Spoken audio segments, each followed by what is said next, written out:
Welcome back to the Pursuit of Accuracy. I'm Josh, and today we're out here with what I feel is quite possibly the worst rimfire of 2023, the Springfield Armory 2020-22 long rifle, and we are gonna quite literally throw money at the problem and try and make this gun shoot.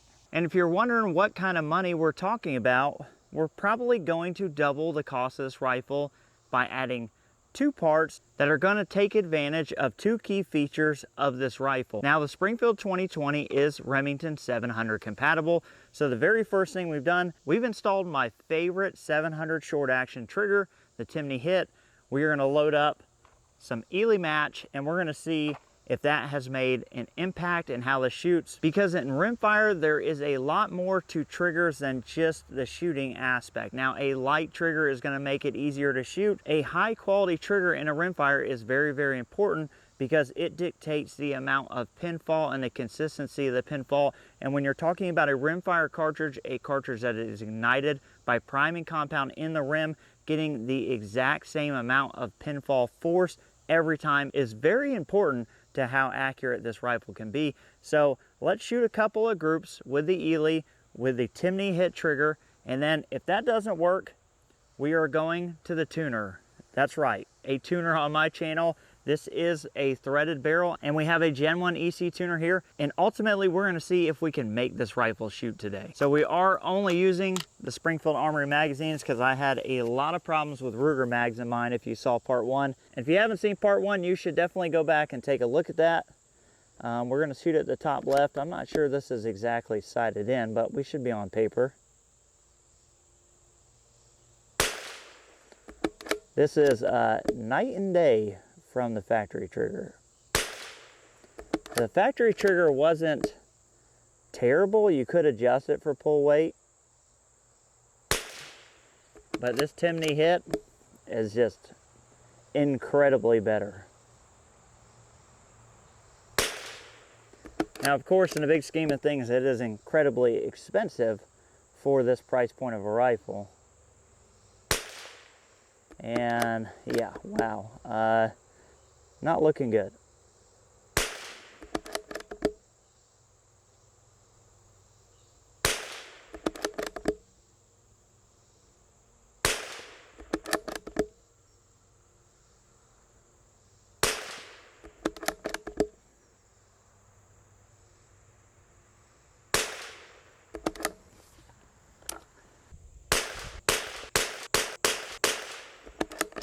Wow.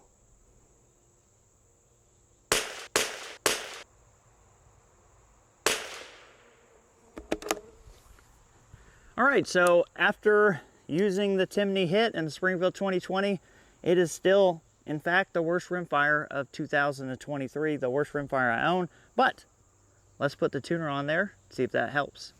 All right, the EC tuner is installed, and all we're gonna do is take like maybe 2 to 3 shot groups. I'll adjust this, I'll try and clip most of the boring stuff out, but we're gonna see if we're gonna make this thing work.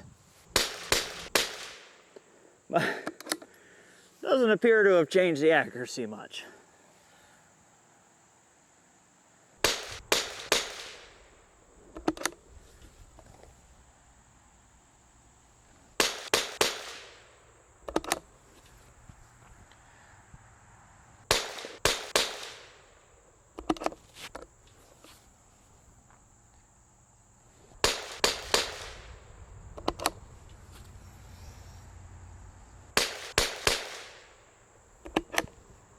Oh.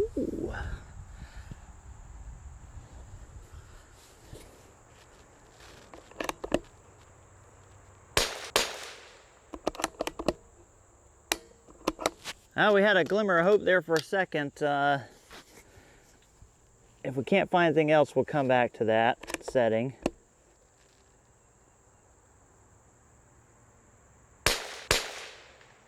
Oh, same hole. It's the first time this rifle's ever done that. Uh-oh. All right, let's make it a 5-shot group. Okay, it's not terrible.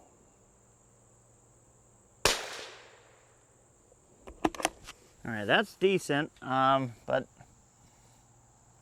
in the big scheme of things, that's kind of how I'd expect this rifle to shoot from the factory. It's not an amazing group. It tweaked it slightly.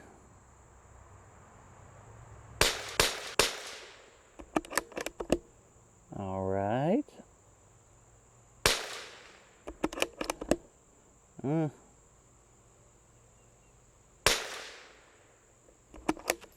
It's better than it's ever been.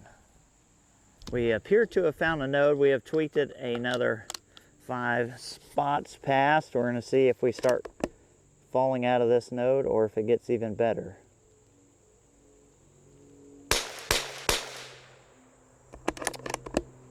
All right, we're going to keep moving.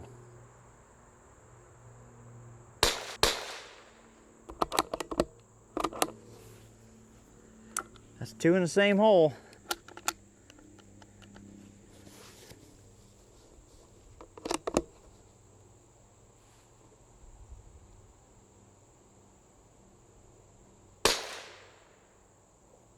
Okay, that's 3 in the same hole, I think.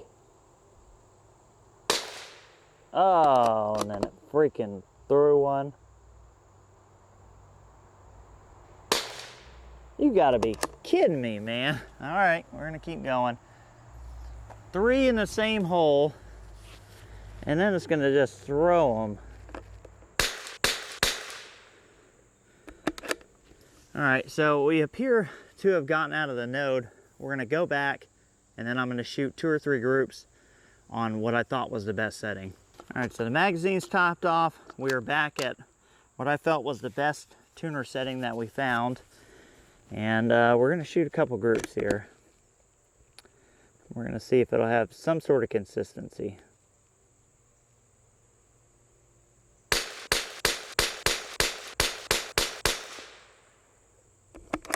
Somehow I have 4 rounds left. We're gonna shoot a last 4-round group, and I'm just not seeing it.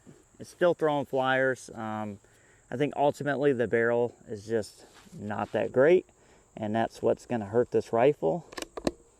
Even with all these good parts installed,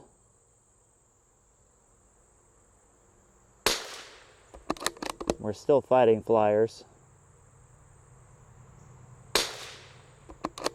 Yeah.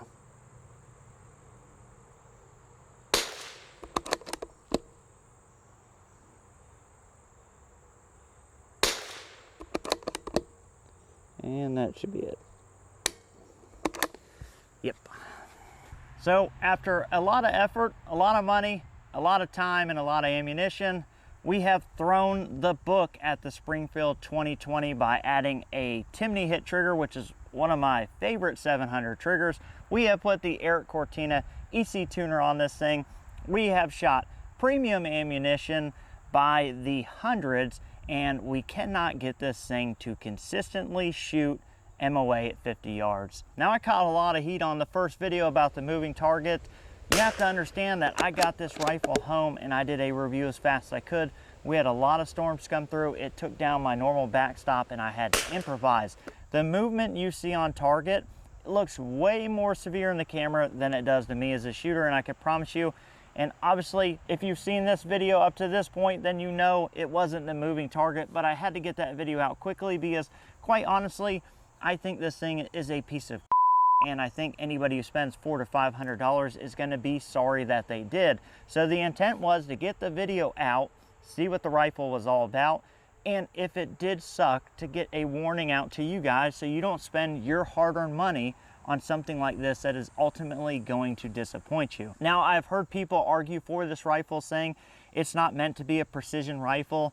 It's, you know, in the hands of a kid, it would be just fine. Now, I can see the point of that argument, but at the same time, if you buy a Savage for the same money, that kid is going to have a much more accurate rifle. Having a more accurate system is going to allow him to see when he messes up or she messes up versus the rifle just being inaccurate. An inaccurate rifle like this will not help you build good technique and good skills if you're actually going to be live firing it and expecting it to perform. Now, from my perspective, you guys can't see it, but I'm looking at the side of this barrel and it says target 22 long rifle. They promote this as a precision 22 long rifle, and that's something that you can count on as far as reliability and accuracy. And I will say with the Springfield magazines, yes, they work just fine. Mine with the Ruger magazines, totally no-go on those. Some other people's rifles, they'll work just fine, but that's what is going to be the problem here. The QA/QC at the price point is going to be all over the place, and it is very, very likely to disappoint. I think this is going to be the last video where you see this. I'm not sure what else we can do. We've put one of the best scopes in the market, the Tractoric ELR, on top of this. I have a premium bipod. We're using a premium rear bag, a premium Remington 700 trigger, and Eric Cortina, the godfather of accuracy's very own tuner, and we still can't produce MOA results. So for me, this rifle has kind of run its course. At this point, I'm not sure what we're gonna do with it, but I think I am done filming it unless you guys wanna see me do something very specific that you think may in fact make this accurate. If so, let me know down in the comments below. And as always, guys, I appreciate you. We'll catch you on the next one.